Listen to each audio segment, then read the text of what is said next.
Hello, Mike. How are you? I'm kind of pissy.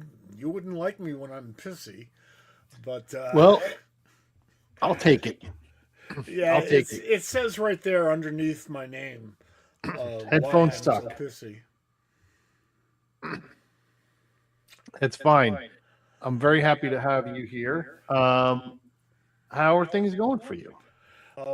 Well, aside from my lack of faith in Bluetooth uh, and the fact that the world is coming to an end, um, I'm doing okay. How are you? I'm good. Um, How was the we ha- convention? so the convention was good. We were at AwesomeCon this weekend. We were only there for really, kind of a day and a half. We had a lot of fun. We did a couple of quick interviews. We saw a bunch of panels. We took some cosplay pictures. Sherry was ultimately disappointed in the fact that we had prepaid for an experience, and unfortunately, Paul Giamatti doesn't know how to get on an airplane or something to that effect. Um, It's not as easy as it used to be. well, plenty of people made it from Southern California. He did not. I don't know where he was coming from, but there was plenty of weather issues, but he didn't make it, so we were disappointed in that. I'm sorry to hear that, actually. I mean, first of all, I have vicarious thrills because I would have loved to have meet him. And I know how much Sherry was looking forward to it, Yes, and I empathize with her immensely. Uh, I'm but sure she appreciates that. but otherwise, was the show awesome? It was good. Sherry's definitely showing her sadness. Um, it was, you know, I it was it was we haven't been to a show in a few years. We used to go every year. It's been a couple of years. There have been things we just haven't had the desire to. Um, I will say this: I thought it was a good show. I think from my understanding, the people that I spoke to, our friends, creators, seemed to do well, Good. which is always the most important thing from my perspective. It seemed well attended. It seemed like there were people were in the aisles and everything seemed to be having a good time. I heard a couple of like vibe off. I didn't quite get that. A couple of people were like, "Oh, the vibe's a little off," and I didn't quite feel that way. I thought it was a little more spread out in the convention center than it had been. Um, I think that led to more space, but also there were gigantic lines for food in the convention center, which is not good food, but sometimes you just don't want to leave the floor. There was a lot of big lines Yeah. for that. Well, hang on, let me jump in. It is never good food. No, no, I well, cannot think of one convention I would go to for the food in no. the building. There are a couple of places where it is passable. Meaning you're like, all right, I need to eat something. I'm gonna go here. I'm gonna get something. I'm gonna be okay. I'm not gonna feel terrible later, and I'm not gonna feel like I've been robbed. Those being New York has a couple of little carts inside that are easily functionable and good. There's like really good empanadas inside New York Comic Con these days. Yeah, but you're in New York. I understand. Take a step out of the Then convention you got to get center, out. and there's much better food. The other thing is in the McCormick Place Convention Center, it's not bad. Same thing. I agree. You have to walk out. You have to walk further. Way further. Way further. Yeah, the McCormick Place is a beautiful, huge place, and it's in the middle of Lake Michigan, which some people consider an ocean because they can't see the other side. So I get that. It's a walk, but you get Italian beef at the end, so it's worth it. Yeah. Awesome Con essentially became Firefly Con, though. I mean, let's be honest. That was the whole vibe. There was the entire the entire living cast of Firefly. Well, that's good. Was there on Saturday there was a live taping of the Once We Were Spacemen podcast, which I think. Okay, so I think it's a brilliant name for a podcast. It's hosted by Nathan Fillion and Alan Tudyk, and they call it Once We Were Spacemen. And they did there was recently a crossover podcast between them and I don't know the name of their podcast, but Jonathan Frakes and Brent Spiner do a podcast together. Jonathan Frakes and Brent Spiner are envious of not taking Once We Were Spacemen as their title. Fair. I think it's a fantastic name. But anyway, so that was live taped in the main hall on Saturday. And then on Sunday, there was a Firefly reunion panel in which they announced that they're going to try to make an animated series of Firefly in some fashion. What little I understand about this, and I know it's not funded or anything, is that see that you hit on the most important thing that I keep telling people. They're like, "Oh, very." I'm like, "There, nobody has agreed to pay for it." Right. I mean, you got to start with the announcement, so I don't have a problem here. It's just that it's speculative right now. Maybe there'll be a GoFundMe or a Kickstarter or something like that. But they're setting it before the movie. Are they setting it before the movie? That's what I've read. I don't know if it's a fact. Yes, but that makes sense. Okay, so I haven't finished Firefly. I'm about 3/4 of a way through, and I know something very big happens. And we're talking about a 25-year-old story here.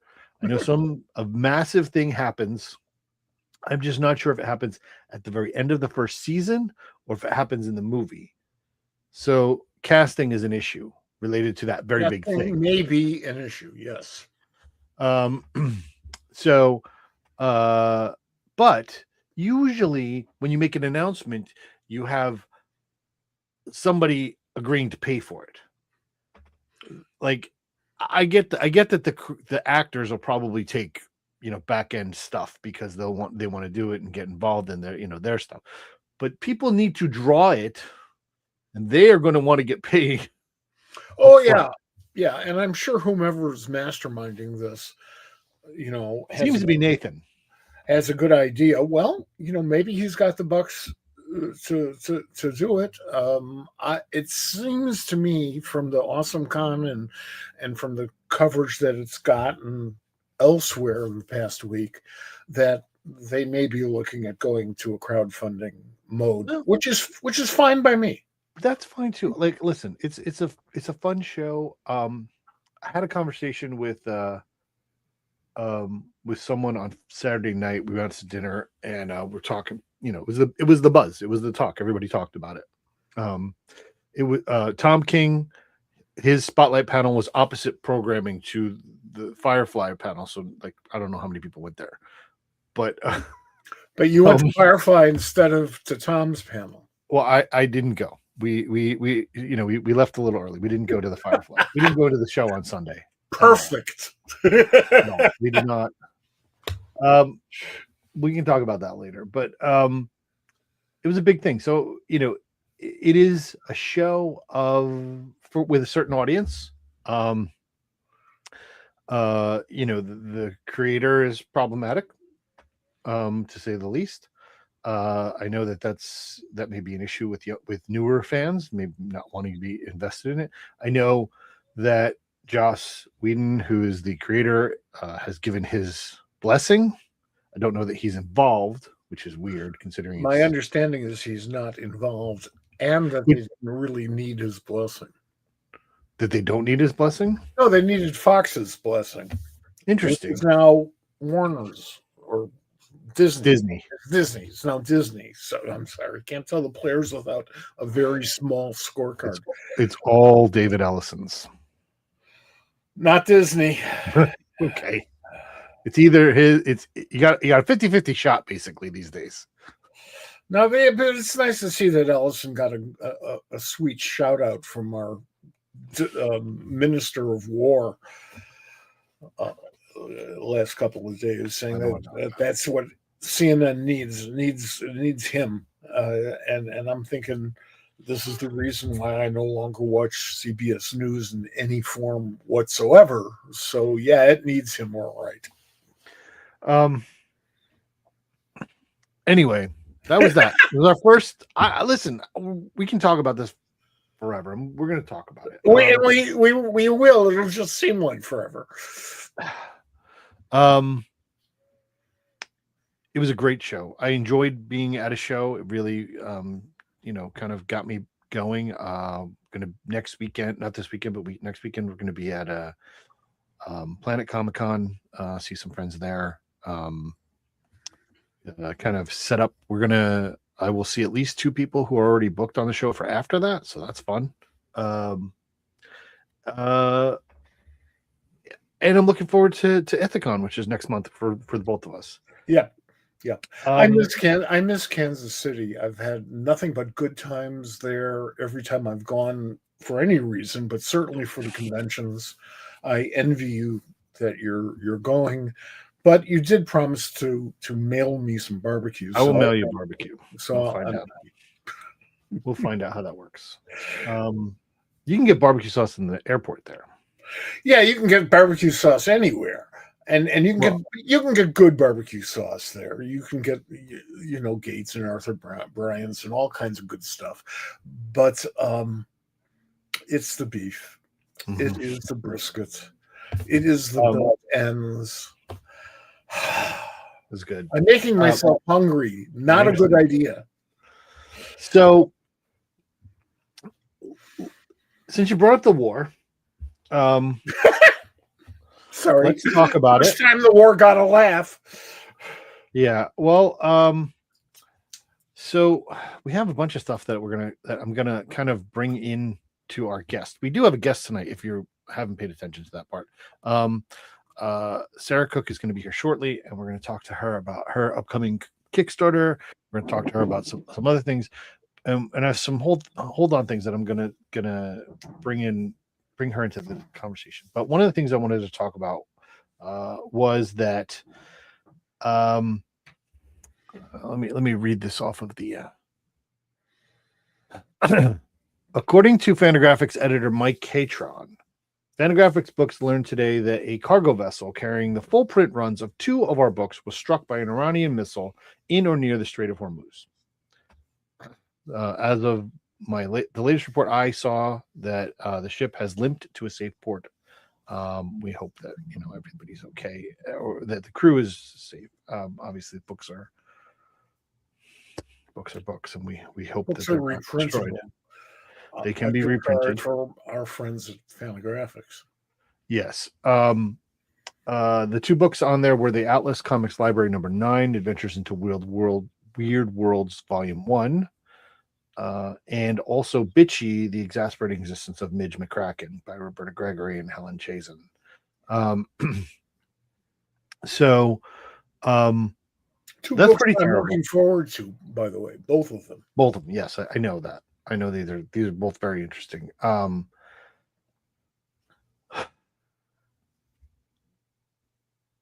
This whole conflict, they're calling it a war. It's really just an attack.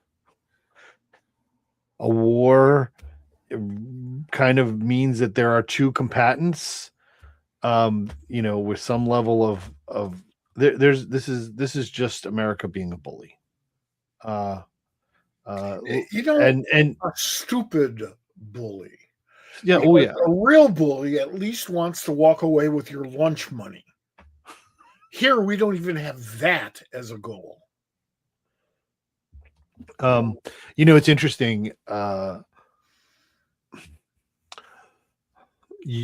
If you go to popculturesquad.com and you check out the article that was posted on Monday under the Brainiac on Banjo title, there's a discussion of a book, a collected edition, and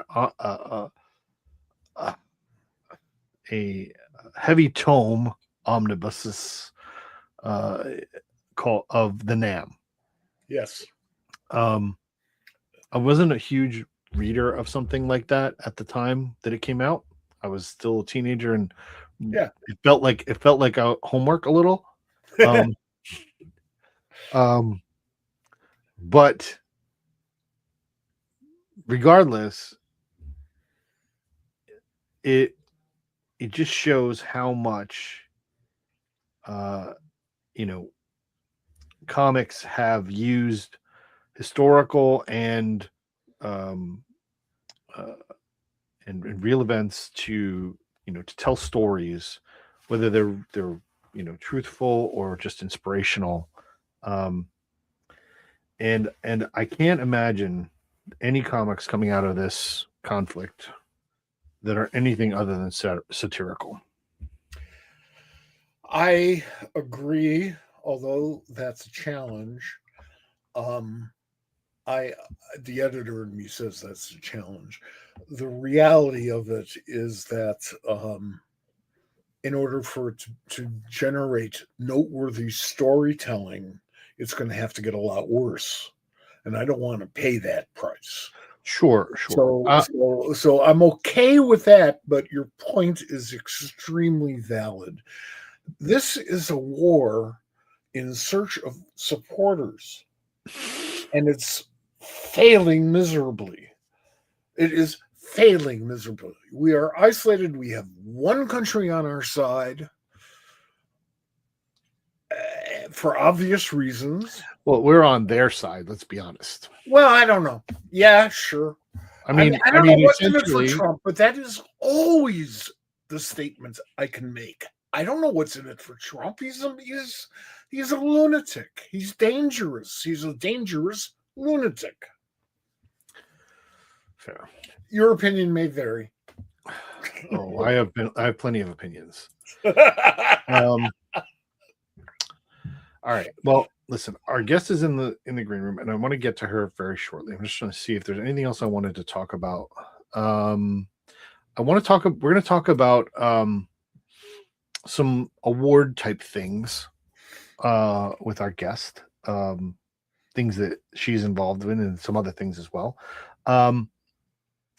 And we're going to talk about this book, Comics the Magazine, a little bit. I haven't seen that. You haven't seen it? It's very good. I did a quick interview with Rico Renzi, who did the art design of it, and I really, really enjoy it. But there's a piece in here that we're going to talk about. We'll bring our guest in and we'll talk about it there. It's not at my friendly neighborhood comic. I'm surprised. I've heard, I mean, it's done really well. And there has been it was at my local comic shop, and I made sure that I would do that. Yeah, but that's a long drive for me.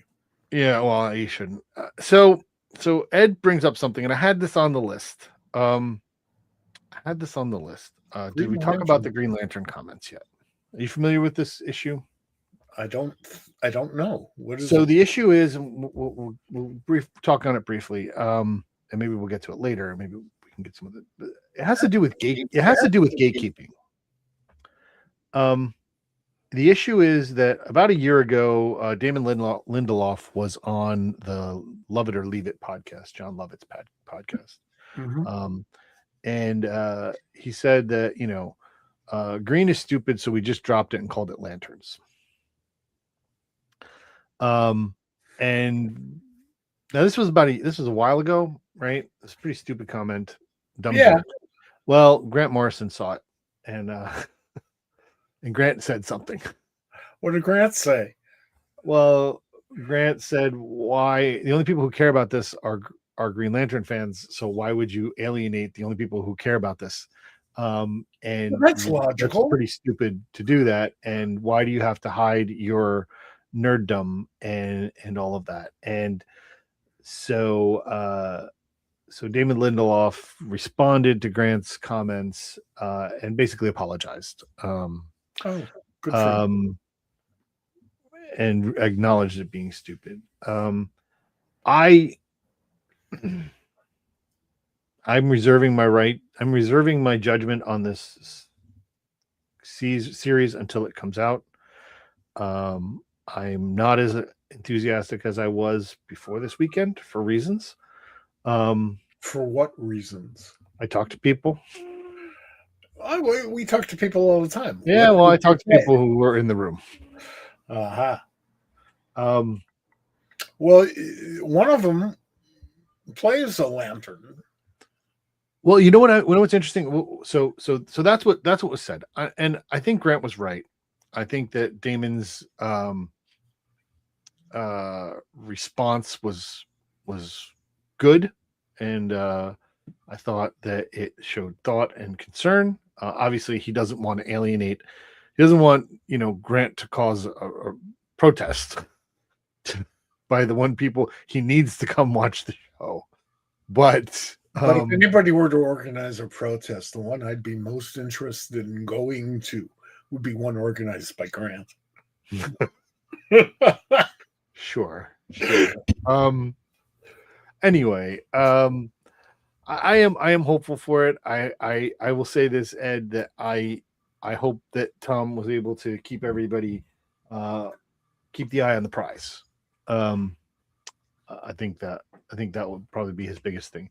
I am also there's another reason why Lanterns, we hope, is successful, and that is because the people that own everything about Lanterns, including the intellectual property, the TV series, the movies, they're being sold to the Nazi party. Yes, I understand. What also we learned recently, I hadn't heard this before, but Aaron Pierre, who plays John Stewart in Lanterns, will be in Man of Tomorrow. Oh, cool. I did not know that. So John Stewart will show up in the next Superman movie, which is interesting. Will Guy Gardner? I don't know, but that'd be fun. John and Guy in the same room, that'd be good. Or in separate rooms.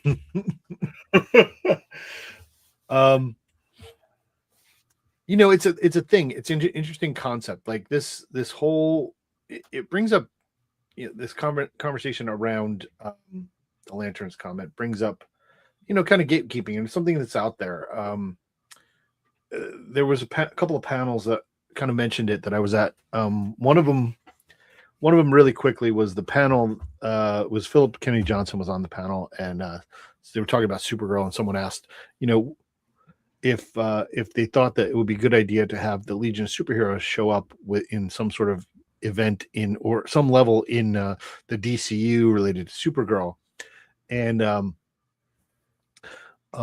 both Philip and our friend Brad from the Comic Book Couples Counseling, who were on the panel, tried with all their heart not to look at me when the Legion of Superheroes was mentioned, and tried to say, well, there's a lot of really hardcore Legion of Superhero fans, and that you got to make sure that they handle it right. And I understood why they felt that way, and I have opinions about that property.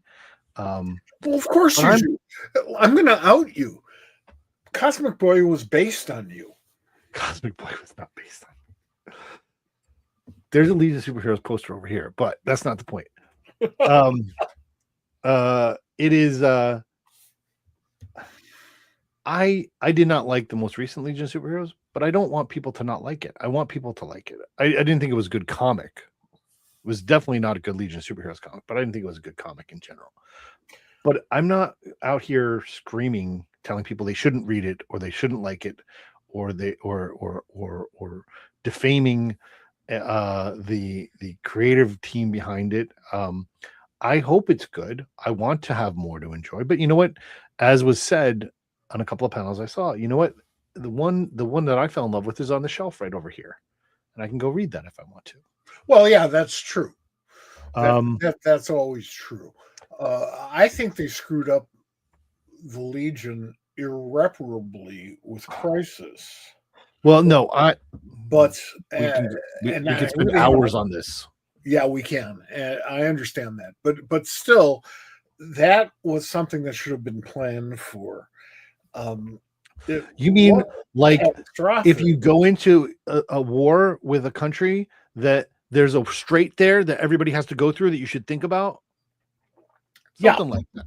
Yeah, it's that sort of thing. that sort of thing. All right. But hindsight is 2020. I'm not referring to the streets here because there's nothing more automatic than looking at the map and seeing how the Straits of Hormuz works. Yeah, It's really astonishing.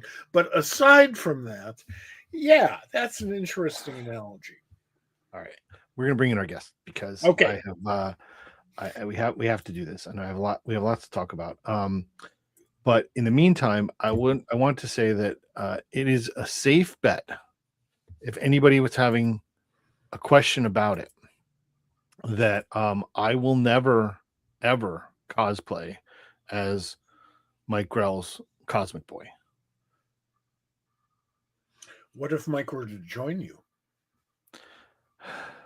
Mike will not be cosplaying as his Cosmic Boy or his Shadow Lass. Oh. All right. Let's bring in our guest. Please welcome to the show, Sarah Cooke.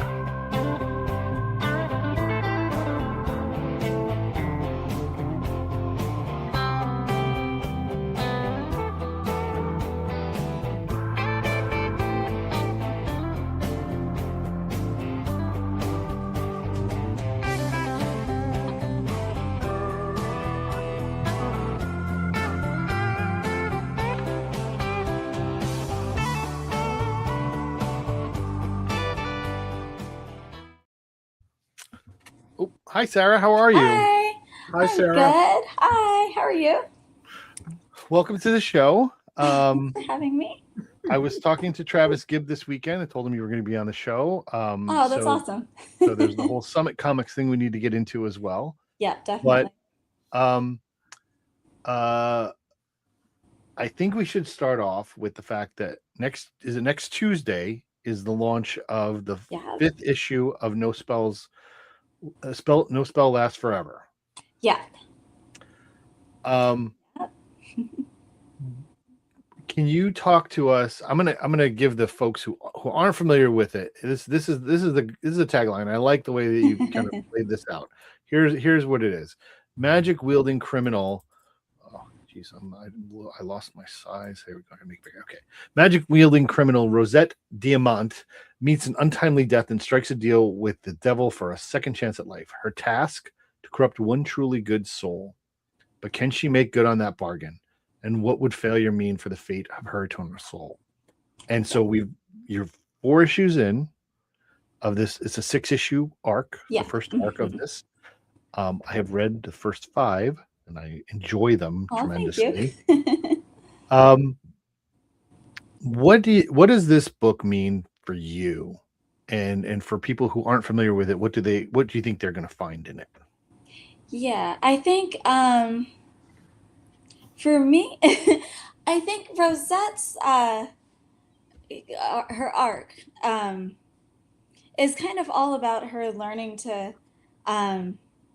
understand herself and kind of believe in herself and figure out who she really is. Like her whole life, she's kind of had people telling her that she can't control her magic and that makes her dangerous, and she's just kind of inherently a dangerous person and someone who can't be trusted. And so she kind of ends up going down this path of crime kind of as a result of that, and then starts to believe that that's all she really is.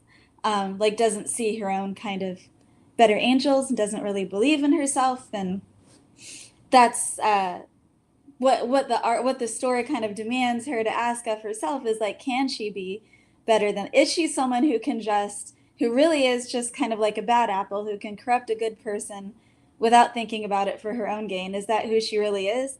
Or can she kind of rise above that? Is there something more? And that's, I mean, to me, I think that's kind of the core of it. That's the part of it that I care about the whole story, but that's the part of it that I think I put my heart into the most. No, I agree. Go ahead, Mike. There's no more awesome task in my fevered brain than telling people a story that inspires them to think of themselves better and that they can do more or different, Yes. that they are worthy. Mm-hmm. Now that's very, very inspirational, but Oh, that's what stories are. yes. I mean, they can be negative too. Okay, fine. I don't have a problem with that. But the good side is you show somebody who's struggling through life, and you show that character get through it, and that has an impact on everybody. I That's nice. agree. I think that this fifth issue that's coming out um, is really where the rubber hits the road. Mm-hmm. Um, there's a lot of the story, you know, um, the change that you want to see starts to occur, and the question is, how is she going to survive through it? Um, it definitely leaves you hanging. There's a really good, cliffhanger at the end, and I'll leave it Thanks. at that. Um, but this character, um, she comes off, she walks into this world in issue one with, she's hardened, and she's got the world against her, and she's ready to fight it. Yeah. Um, and then as the issues go on, you learn more about how she got that way, a little bit more about what she's fighting against. You see the challenges that are placed in her, and her moral dilemmas that kind of come up. And I think that really this issue is really pivotal, and really I think you did a great job putting this one together. Oh, thank you. Is that the arc that you had planned out? Like, how much of this you went ahead and made this book, right? It's really your first kind of kickstarting project. Yeah, this was my first project. It was 2019 when I started writing it, and I planned out and wrote the whole thing. um, Well, the whole 6 issue arc was planned out then. yeah, Okay, yeah. good. Yeah. That And yeah, it was issue one was my first Kickstarter.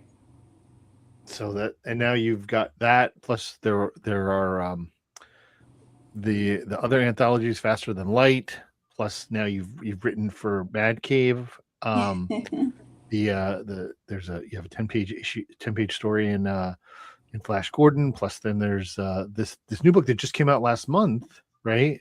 The Chibi book. Yeah, that was fun to write. How was that? That was a lot of fun. I have it's Miraculous Ladybug. I wrote three shorts for them. The third one is going to be coming out at some point. I don't have a date for that yet, but that was really kind of my first time writing for that age group, Mhm. which was different, but a lot of fun. And I binged a lot of Miraculous Ladybug, getting ready for it. It's a very cute show. Um,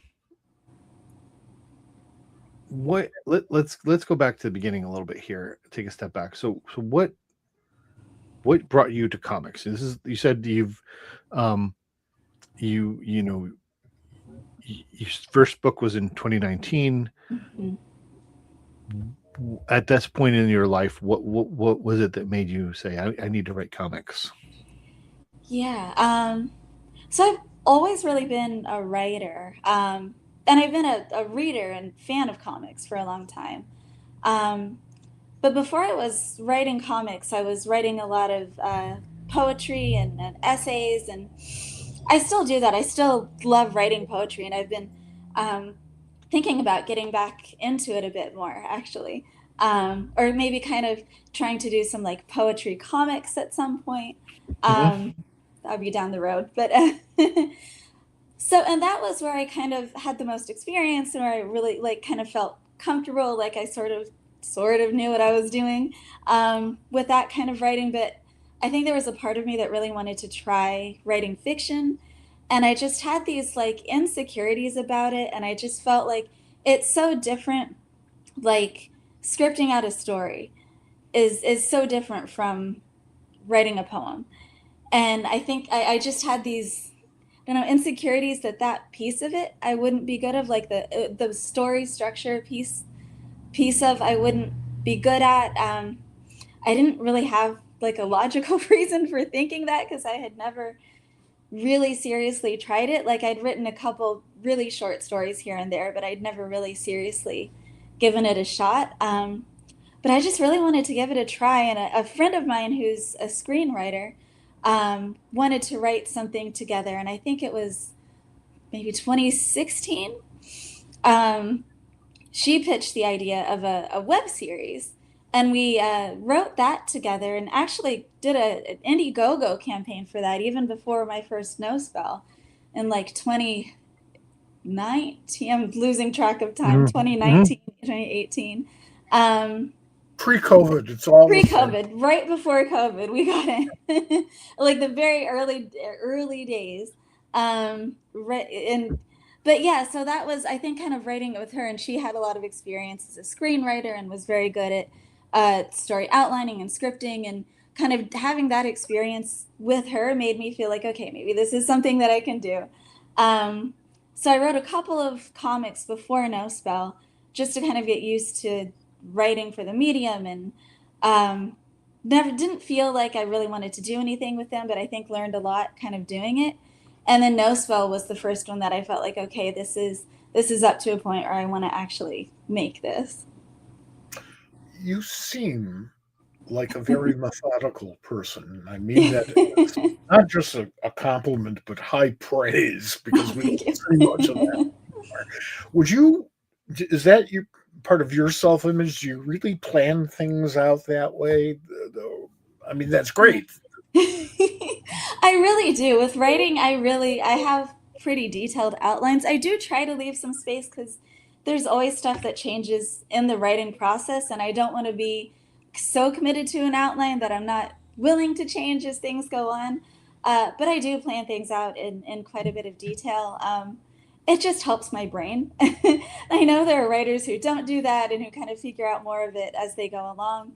But my brain just doesn't work that way.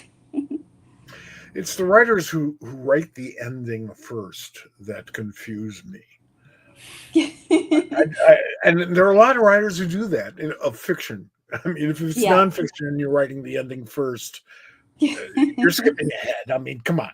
Yeah. But for fiction, I never understood it.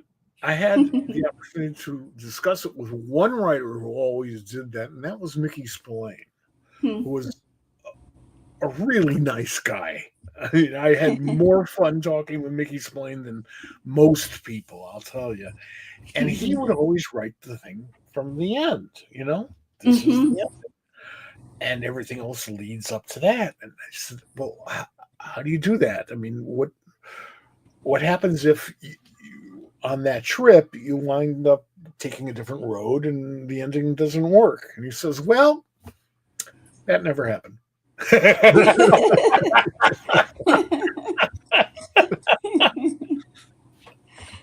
Mickey got his start writing comic books for Martin Goodman and others back in the 40s. So I didn't realize that. That is relevant. Mike Hammer was originally a comic book composer. Interesting. So you came to this. Now, this is not just one person writing poetry. You also learned to letter. Yeah. Because you're lettering this book, which is an excellent job. And I am a huge lettering nerd, so it's high praise for coming from me. It's an excellent job. We interview a lot of letterers. We have, but we give them tests like A, B, C, D, G, what, But there's getting a partner, a collaborator, artist is a big part of this, and what you tell them to write or to draw is not necessarily always going to be the same thing. How is that experience for you when you first started doing it, and is it something you embrace at this point? Yeah, I think it was a lot more like with issue 1. issue 1, the art was done by Amy Hawley, Hmm. who's great. I don't know how she did it. She was also working and going to school at the time, which is why she couldn't continue on.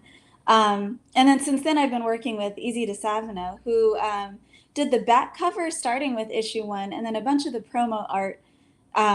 So he already got what the book was about, and he's been really great to work with. Sure. I think probably in the beginning I was a lot more nervous about wanting what I wanted, um, about whether what I had in my mind would come across on the page. Um, and I think that had more to do with like just trusting myself, because Amy was amazing and she did improvise on some things here and there that worked out really, really well. Um, but I think it was definitely something that I felt stressed about more in the Sure. beginning. And Sure. I do kind of like I think you want it to come across on the page. But I think I trust Easy now. So like having done 4 issues with him at this point, and he has suggestions for just ways to lay out the page or ways to show things that are better than what I had in my head. So if he comes to me and says like, "Oh, I would like to try this for a page," I'm going to say like, "Go for it. It's Go for it. going to be great."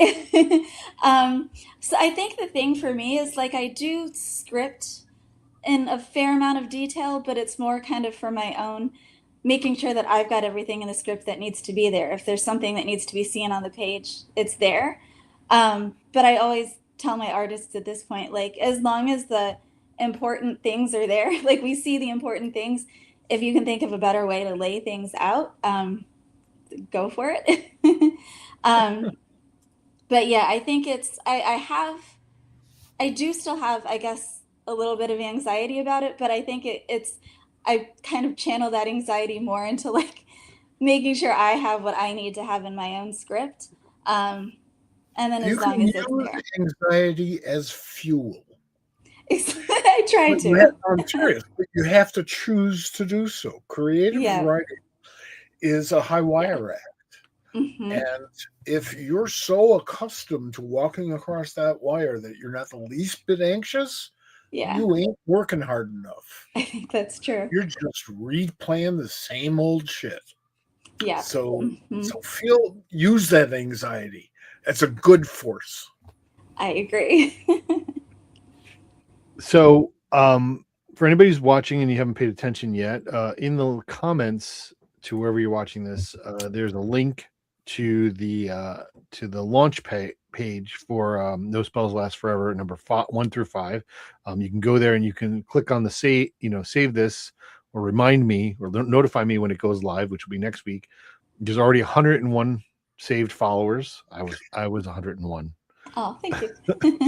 Um, um, but that's a big following to have, you're ready to go and there's already 100 people who are like, Exciting. hey, I'm excited. And one of the things I was looking as I was reading um I was looking at all of the issues and the thank you page, the type keeps getting smaller and smaller and smaller Yeah. because more people get involved, and I think that's Yeah. fantastic. um um It's interesting because I like looking. I'm looking at the names, and some of the people are familiar to me of who's there, and I love seeing that as well. Mhm.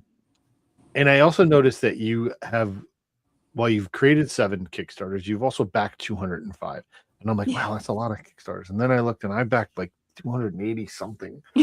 And and and what do you like about the crowdfunding platform? Like, what has it meant for you?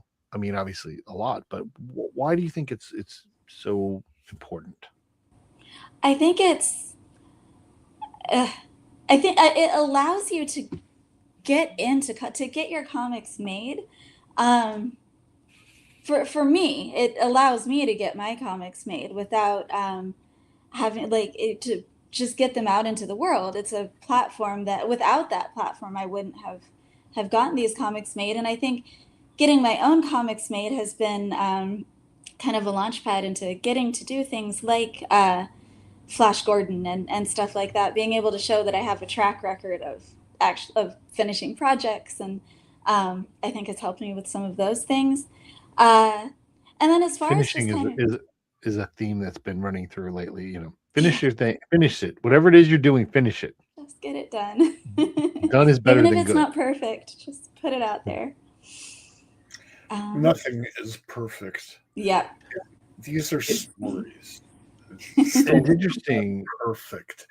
And if they were perfect, they'd be tedious. Yeah. We were talking Imperfections give earlier. character. We were talking earlier about I was at AwesomeCon this past weekend, and Joseph Schmalke was on a panel, and he was talking about how things like Kickstarter and webtoons and all those kinds of things where everything used to be gatekept. There were gatekeepers that wouldn't let you into comics, and that's gone away. So while we were talking about gatekeeping in terms of fandom being bad, getting rid of gatekeepers in terms of access to creating things is good. Yeah, for sure. In this kind of recurring themes, and I think that it is. I want to talk a little bit about kind of how this leads into. Can you talk to us about what Summit Comics is? Because it's been popping up on my radar. And as I said, I talked to Travis Gibb a little bit this weekend, but I want people to hear about what Summit Comics is about, and I know you're part of that. Yeah, Summit has been great. Travis is great. I know him through Tyler James's comics launch. Sure.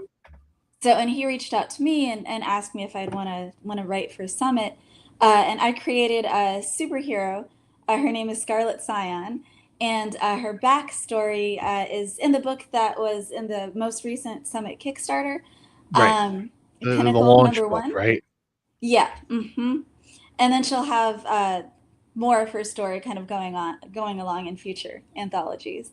But Summit is creating a a shared superhero universe, but it's creator owned. So we own our own characters. We can bring our own like our own kind of creator owned books into Summit if they kind of meet the specs that they need. So yeah, it's kind of an attempt to do a Marvel DC style kind of universe, but in a more indie way and in a sort of creator owned way. And it's been a lot of fun to be a part of. It's exciting. We desperately need entirely new blood in the superhero field. I'm not saying we had to shoot the people who were there all these decades. No, some of them, a lot of them are really good, but it's a medium, it's a communications medium. We need to move forward. Art is like shark. Yeah. You have to move forward or backward if there's a reason to. So I'm very excited to hear that you guys have this concept, at least, of heading towards updating or involving the superhero field into contemporary life. It desperately needs that. I'm also very happy, thrilled to see, not just from Summit but from many publishers today, the return of the anthology format. Yeah. It almost totally disappeared, Mm-hmm. and we lost an awful lot because of Yeah. that. And now it's reopening, and it's beautiful. I love anthologies. I'm editing my third one right now. So is there a third volume of Faster Than Light? Or is it The something third one else? is the anthology for the Zelda Awards. I'm Okay. the editor of that one. Let's pivot, because I want to talk about the Zelda Awards, and I want to talk about awards in general. I have a bunch of things, couple of topics, but we've talked about the Zelda Awards on the show when they first got announced. We've been talking about it over time. We've been linking people so they can go and vote tonight. Voting is over. You've missed your opportunities. However, I've seen the nominees. I'm excited about a lot of them. how did you get involved in the Zelda Awards? And for people who aren't familiar, can you talk about that a little bit? Yeah, it was Carla Medrano founded the awards, and she's so talented. Like I recommend reading all of her books. um, and she and I first connected also through, I think it was through Comics Launch originally. Mhm. And she was putting together a committee, a judging committee, and reached out to me and asked if I'd like to be involved. And yeah, I'll do anything that she's working on. So So how has that process worked for you guys? And how, I mean, what was the reaction that you guys have experienced, and how has that worked? we've had a really positive response to the awards. So Carla put together the committee, and we kind of worked out a time frame, and like for when we would open submissions, and we read through all the submissions and chose our finalists, and then opened up the public voting. And that's been our process so far. But it's yeah, we've had a really positive response to it. Just the number of nominees and the number of voters we've seen, sponsors we've gotten. It's been really encouraging. How many voters do you know offhand? How many voters? Voters, yeah. It was in the hundreds. I don't remember the number. Okay. I remember when Carla told me, I thought it was good. But I'd have to look up the exact number. I'm It's great, you know, because whatever it is, you build from there. But it's always nicer to build from something from strength. So Yeah. that's good. I so the awards are going to take place on April 11th. Is that going to be it says virtually, so there's going to be a virtual ceremony that's going to Yeah. be okay, awesome. And No rubber chicken. I stopped going to Baltimore because of that. I love the categories that you guys picked to highlight here. And one of the things, I mean, I don't think we've said this, but the Zelda Awards are meant to highlight the contributions of women in comics. Yes. There is a limiting factor here, and we wholeheartedly support this. We're going to get into some more of that. It is Women's History Month. We need to remember that that's part of what we're talking about here. But there's web comics. We also need to remember it in April and May and in June. Absolutely. There's been just I've been very excited about it. And a lot of our friends were nominated, so we get excited about that. While we're talking about awards, and I wanted your opinion on this, there was recently announced that the Nebula Awards are now going to have a comics category, which is very interesting. Also, with lots of controversy. Mike, are you familiar with the controversy? Why did it take them this long? No, that's not the controversy. The controversy is that I will tell you who the nominations. The 61st Nebula Awards have here are the finalists for Best Comic. Second Shift by Kit Anderson, Carmilla Volume 3 by Amy Chu, Helen of Windhorn by Tom King, Fish Flies by Jeff Lemire, Mary Shelley's School for Monsters by Jessica Mason, Strange Bedfellows by Ariel Slamet Rees, The Flip Side by Jason Walls, and The Stone Shore Register by G. Willow Wilson. Now, what's wrong with that list? The books I've read on that list, which are about more than half, are great. Well, the issue is that they've only nominated the writer.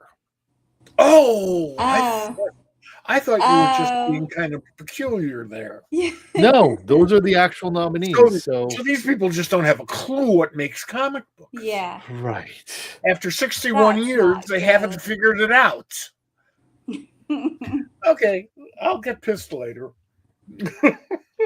no, We are that's very not. excited that they are recognizing the medium. Hopefully, they will figure out in the future, and they have responded.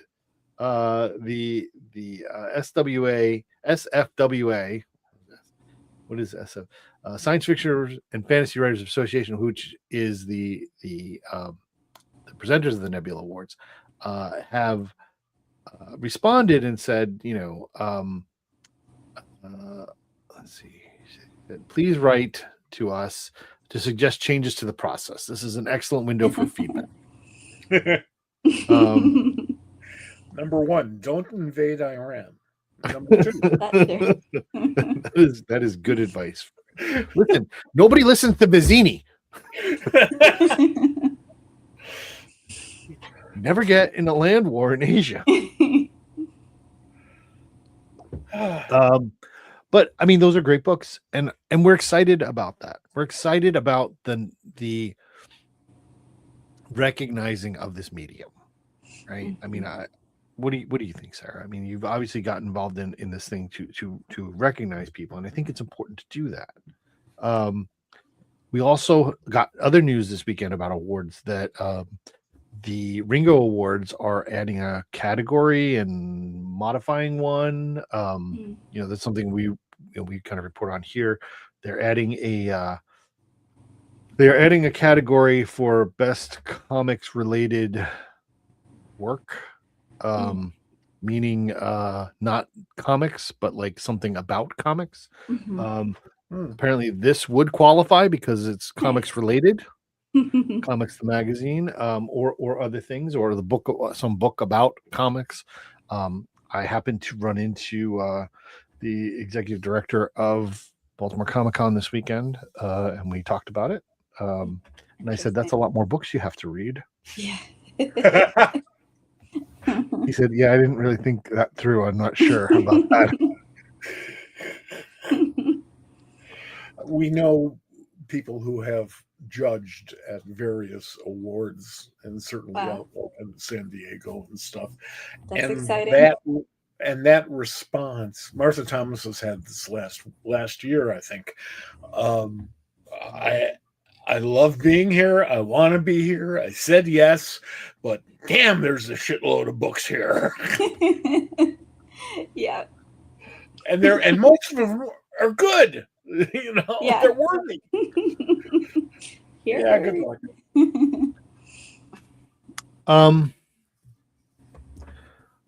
I want to take a minute, Sarah, and give you an opportunity to kind of talk about how you are finding your place in this medium and in this community.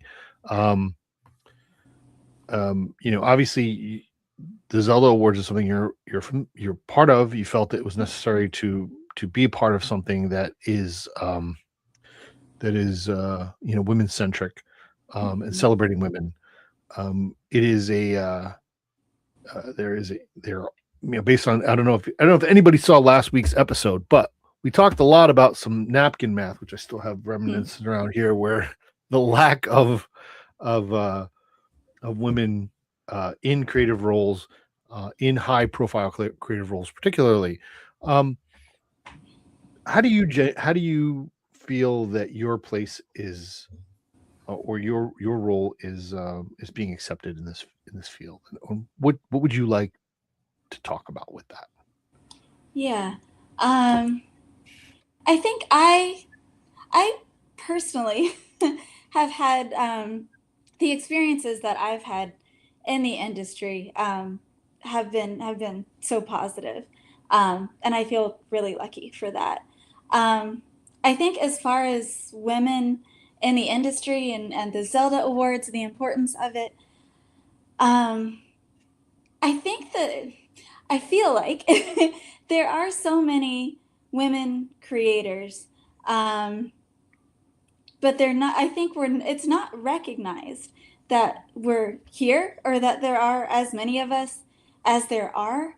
I've been in a bunch of spaces on like virtual panels, or wherever it is, where I'm the only woman, and every time I just wonder, like, why? when there are so many women out there, I mean, just promoting their work as much as anyone else, not hard to find out there. So go Because ahead, Mike. And I'm gonna. I have.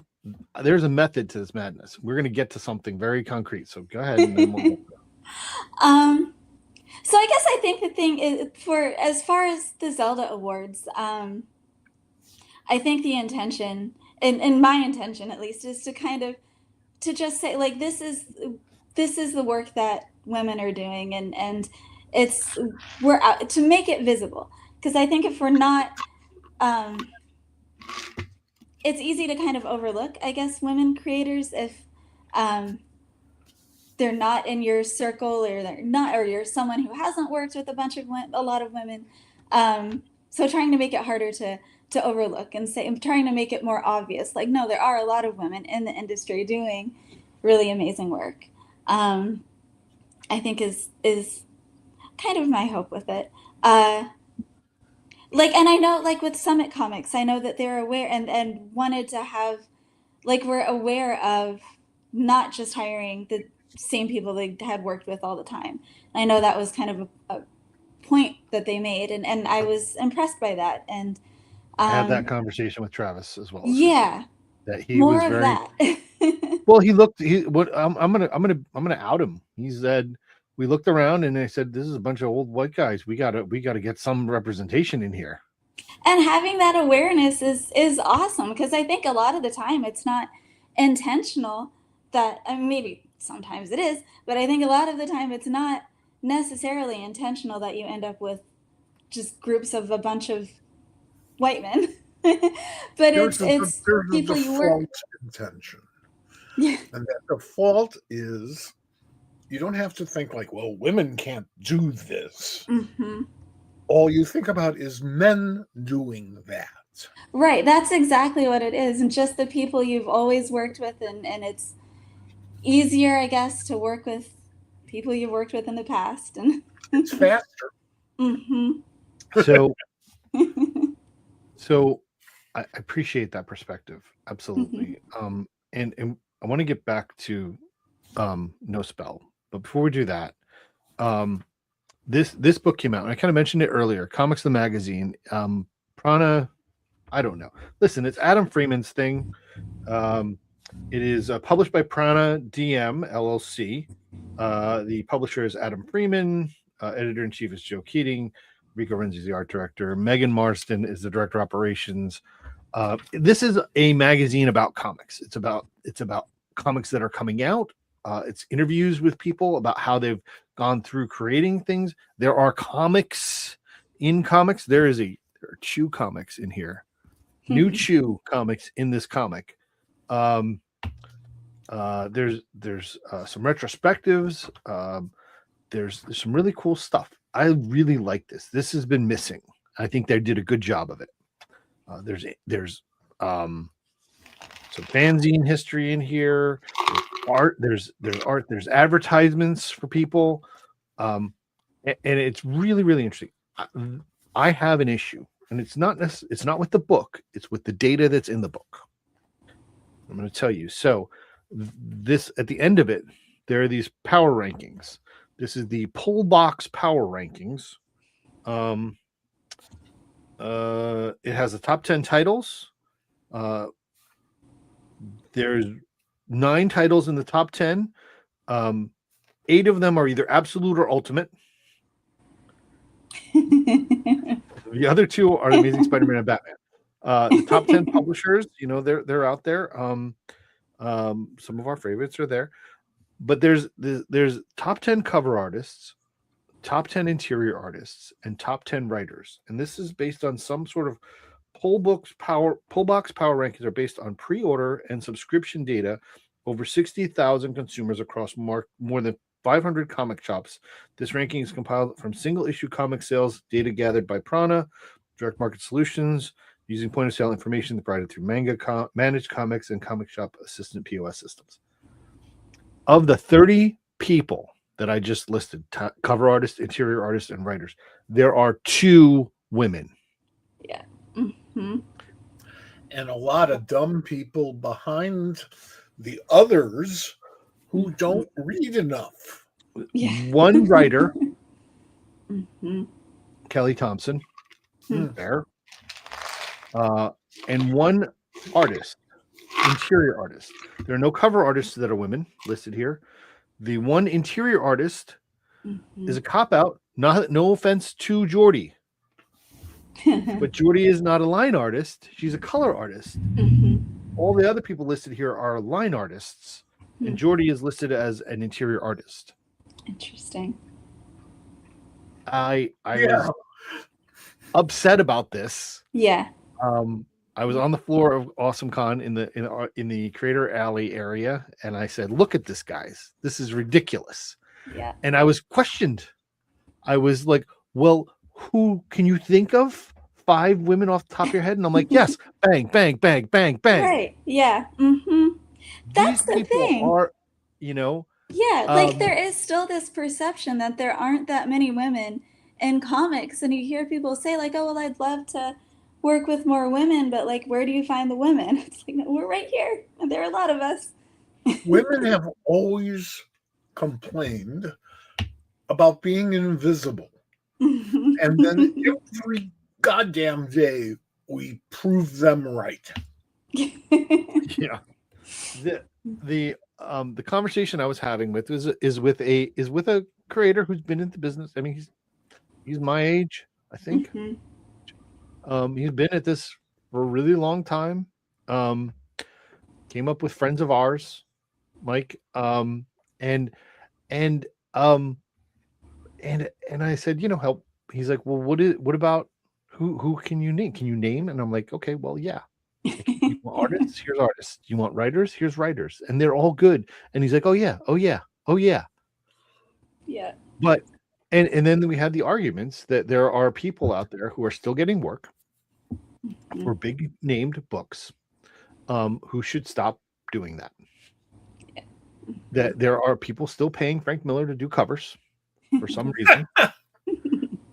Because people are buying those covers. People should stop buying them. They're not good. Yes. Well, but they may be investments. It's Frank Miller. They're not. This is Look how well that 300 DVD sold compared to Spirit. This is the world we live in, and this is the world we need to change. And this is, and I try really hard, and I hope that it works. That we are an inclusive show year round, but this month particularly, it means a lot to me to pay more attention and shine the light when it needs to be shown. This really upset me.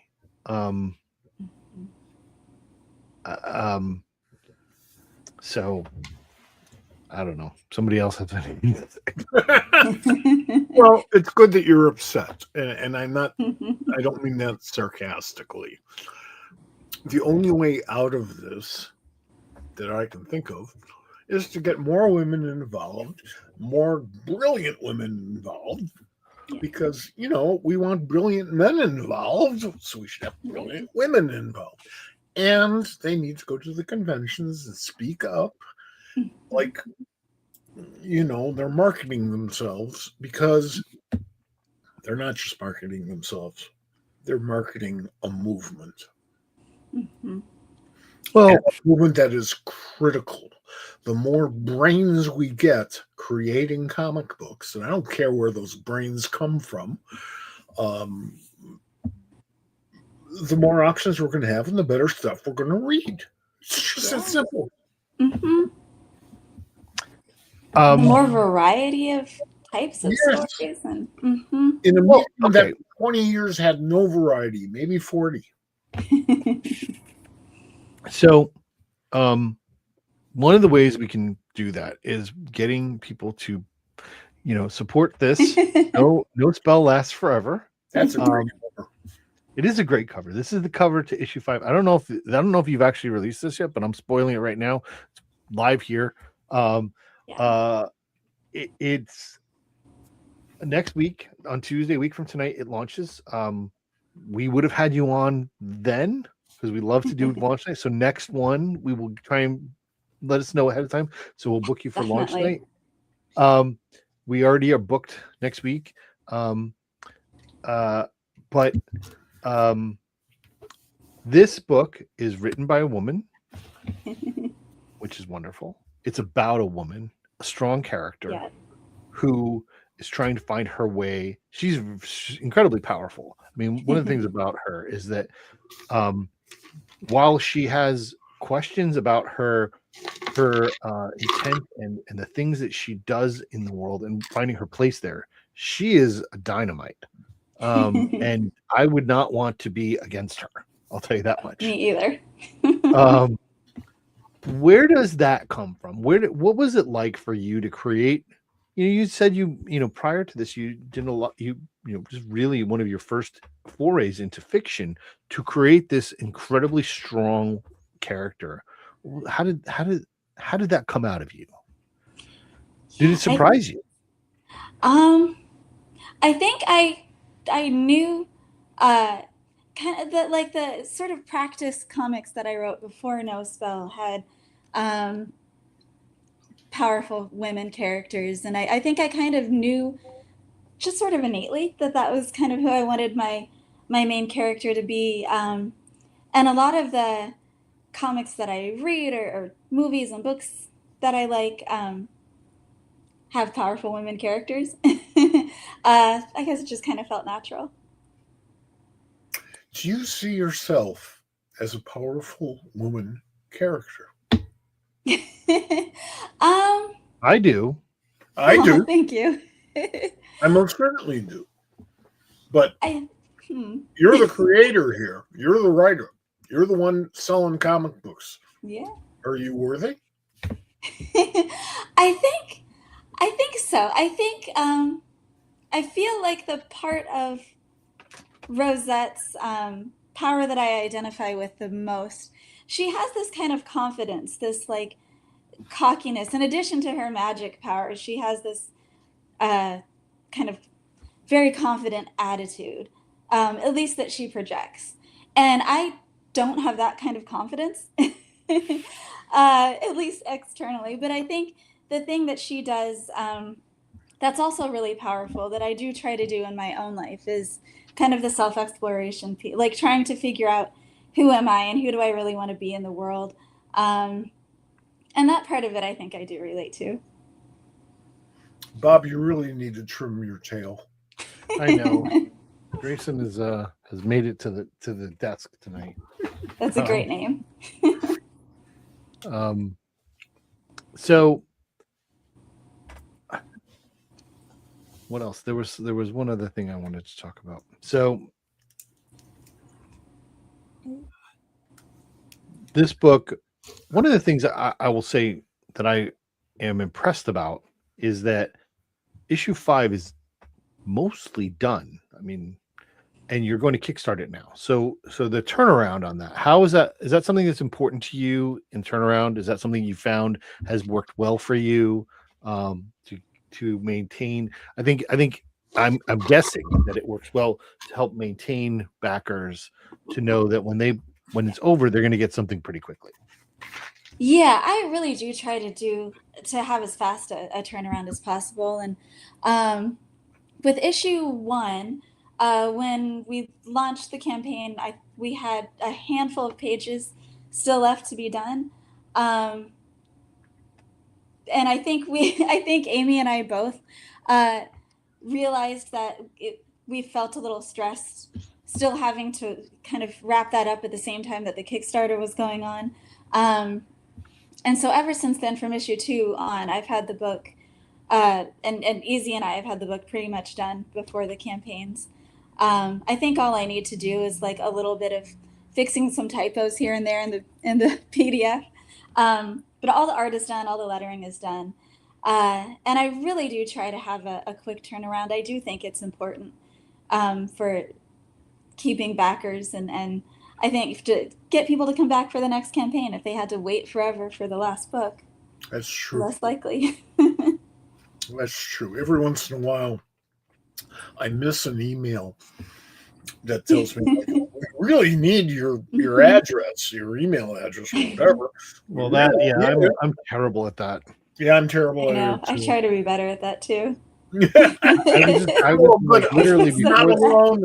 I feel much better. Yeah, no. Before the show started, I was looking at like there's probably like a last few of the Kickstarters, couple, probably 20 that I haven't clicked off as getting received yet, but probably a few of them never got my address or something.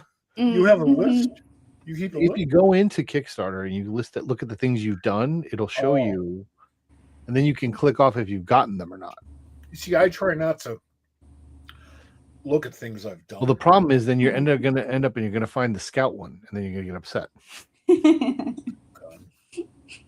We love to. I am. You're right. Thank you. Long story there.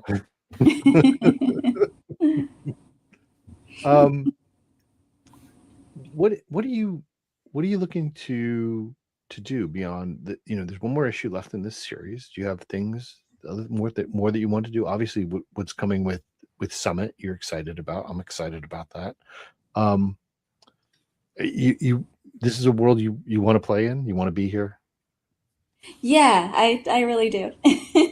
I want you here. We're glad that, but we also want people to be here of their own volition. They want people to be excited. The answer to the question, what do you want to be when you grow up? Is, ta-da! Yeah. Perfect. Yeah, it's interesting with the book wrapping up because it's a weird feeling. No spell has been here since the whole time that I've been in comics, and now that we're down to one issue, it's weird. No, it's just the next chapter.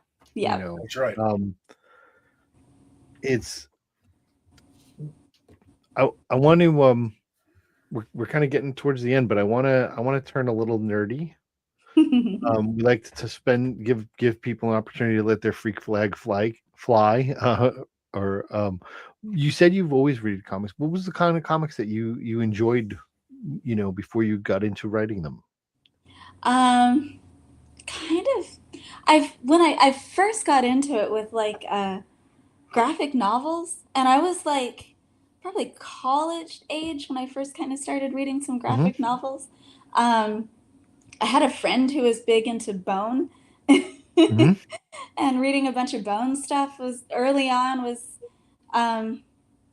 of the early things that I got into. I remember reading like I read Mouse. That was one of the first ones that I got into. But then all that, like I love Batman. I love everything Batman. You love everything Batman. So you went from Bone to Batman. Usually it doesn't work that way. Yeah. Not sure about yeah, that. I got to think about that one. That's good. I mean, that's fun. I mean, it's something that Mike and I talk about. We spend a couple hours every week talking about comics, but we've been both of our lives been consumed with them. And then we have nasty texts back and forth. Yeah, no, there's that. There's that. I love it when people come into comics later in life, that they're with me and Mike has said the same thing. Like I learned to read with comics. It was just there. It was the thing that made me want to read. Yeah. But choosing it, like it's not really a choice for me. It's just always been there. So when someone chooses it, I find that to be super interesting. I find it to be really, really interesting. So not only did you find this medium to consume it, but said, I want to do it. I think that's inspirational. Oh, thank you. Taking that first step, and it doesn't matter what you're doing. I mean, I'm not just talking about in the various and sundry creative arts. Taking that first step requires so much courage. It does, yeah. And then you have to incorporate into your soul the fact that every step worth taking after that also requires courage. Yeah. Mm-hmm. Yeah. It's not just the first step and then everything's easy. Right. The first step That would is be the nice. first step. It may be the hardest, but it's the first.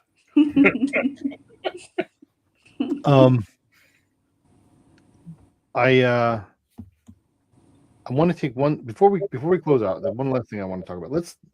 The name of your summit superhero character. What was that again? I'm sorry. Scarlet Scion. Scarlet Scion. Tell me about her. So she is a college student. She lost her parents as a kid and was in an accident as a kid and was raised by her grandparents. And ever since then has been kind of trying to learn everything she can about death and the afterlife and trying to find a way to contact her parents. And she finally does. She figures out what she needs to do to sort of create a spell to contact them. And so she's in the middle of doing that spell, and kind of the big event that sets off the Summit universe, which has to do with aliens and alien DNA, and that happens right at the moment when she's doing this spell. Some of the alien DNA kind of makes its way into the spell and into the blood that she uses in the spell, and gives her superpowers. And it gives her the ability to kind of channel the dead, the energy of the afterlife, and to contact the dead sort of at will. And that's her backstory. That's kind of what you see in Pinnacle #1. So then her arc after that is trying to learn to wrap her head around what these new. First of all, wrap her head around like finally being able to talk to her parents after all this time. And then also her new powers and what that is going to mean for her. To what extent are you writing about yourself? And zero is okay. Yeah, I tend to put a lot of myself in my characters. Well, that's good. While he says zero is okay, I think it's got to be higher than zero. Yeah, it should be a little bit. unless you're writing about a really horrible person, in which case hopefully it's not you. Yeah. Yes, now that you mention it, one of the nicest people I've ever met and worked with and enjoyed and had for dinner and stuff is Jerry Robinson, who created the Joker. Well, I mean, listen, Gail Simone is one of the nicest people on earth, but she writes some really horrible things. Oh yeah. Yeah, it's writers have an alter ego. It's the written word. Yeah, that's true. Programming note: if you haven't yet checked it out, there's a recorded SquadCast that's out there with that I did with John Lees, where we were talking about Orla. I don't know if you've read Orla, but it's so it's coming out from Mad Cave next month. So go check it out. It's fantastic. But there's some characters in there that are really horrible. And I said, did you puke a little bit when you wrote these terrible characters? He's like, it was a little upsetting at how surprisingly easy it came out. That's interesting. And I think that's interesting too. Like I think it's really, really interesting how you have created this great universe in No Spell, with all of these characters, and everything is kind of cohesive, and there's magic, but there's also mobsters and magic. I think it's pretty cool. Yeah. Talk to Mart Weekly. Well, there you go. Exactly. Yeah, I mean he's almost a neighbor. He is a neighbor. Listen, I can throw a rock and get close. His a tree just fell on his property. Did it? Well, listen, it was terrible. It was not good. You must have had bad weather there. We did.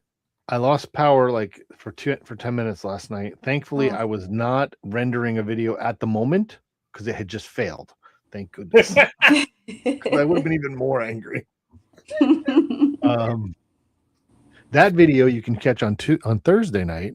Our Creators Across the World episode with Torrin Grumback. So, but Sarah, what's up next for you? What's next? I think the next thing is wrapping up the Zelda Awards anthology.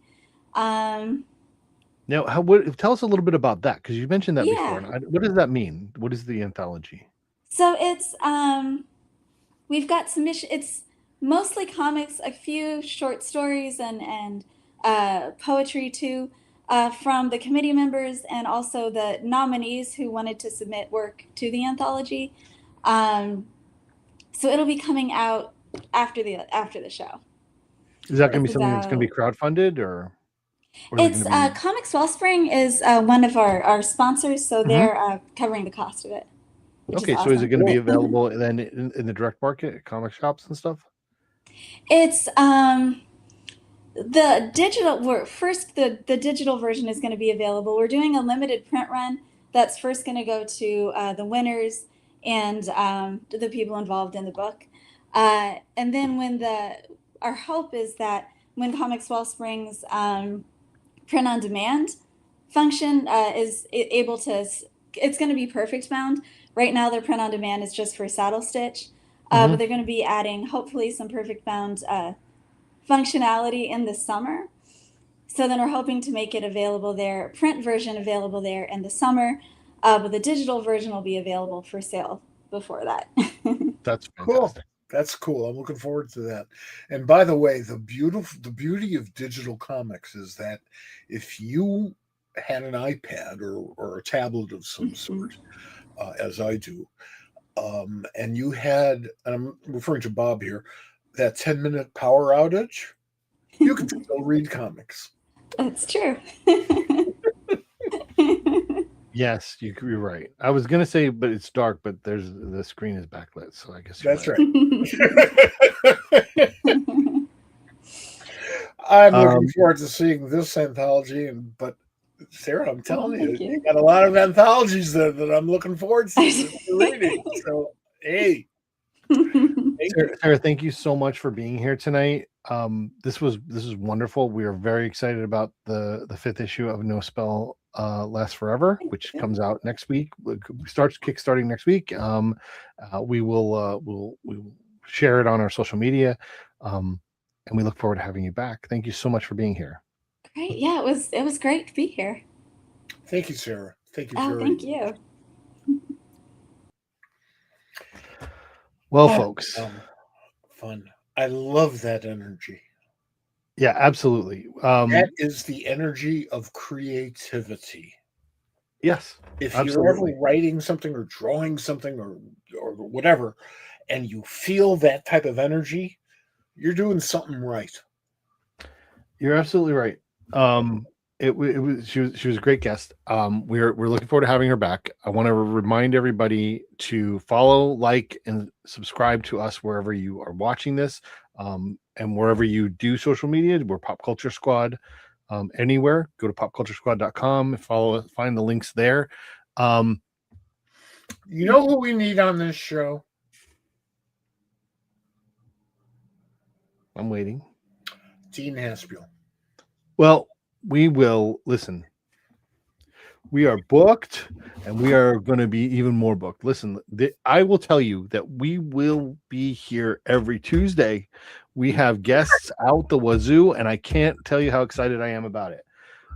Next week, we're going to have Jimmy Gasparo and Amber Aiken. They're going to talk about their new project from Mad Cave. I think it's Paper Cuts, called Penny and the Yeti. So they're going to be here next week. There's going to be a recorded podcast that comes out, SquadCast, that comes out on Thursday with Torrin Grumback. The week after next, we will have the Williams sisters, Leah and Stephanie, will be here. Tiffany Babb is on tap. We have Andy Parks and Dave Wachter coming together. We have another episode with Paul Eza. Dean is on the list. Chris Miskevich is going to be on soon, and in May, I'm gonna tease this right now. If you're paying attention, we'll talk about it later. But John Lehman and Rob Gilroy have agreed to be on the show together, so that will be fun. In the meantime, folks, we will see you next week. Please be safe out there. Read more comics. Stay warm. Yeah, really. Pray for sanity. Thank you for indulging us. We hope we've edified you in some way. But, we had a good time. Hope you did too. All right, folks. See you later.